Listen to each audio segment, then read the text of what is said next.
Hello বন্ধুরা, এটা কি বলো? জানো এটা কি? এটা হচ্ছে লাউয়ের খোসা ছেঁচকি।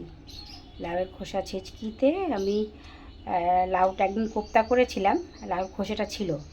তো আজকে লাউয়ের খোসা ছেঁচকিটা করে দিলাম। লাউয়ের খোসা ছেঁচকিটা কেমন করে করেছি সেটা আমি তোমাদেরকে অবশ্যই জানাবো।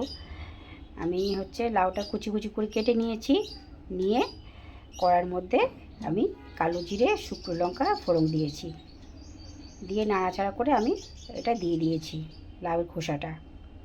দিয়ে সামান্য একটুখানি নুন, একটু হলুদ আর এক মুঠো একটু জল ছিটা মেরেছি, দিয়ে নাড়াচাড়া করে ধিমে আঁচ করে দিয়ে ঢাকা দিয়ে দিয়েছি।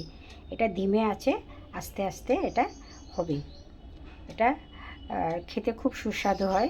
তোমরা এটার মধ্যে বড়ি দিতে পারো, বাদাম ভেজে গুঁড়ো করে দিতে পারো, বড়ি ভেজে গুঁড়ো দিতে পারো গুঁড়ো করে, পোস্ত দিতে পারো, পেঁয়াজ রসুন দিয়ে করতে পারো, চিংড়ি মাছ দিয়ে করতে পারো, তোমরা যেটাই খুশি করতে পারো। কিন্তু আমি নিরামিষটা বেশি করি, কারণ আমার পেঁয়াজ দিলে কোনো অসুবিধা হয় না। আমি আজকে পেঁয়াজ দিইনি।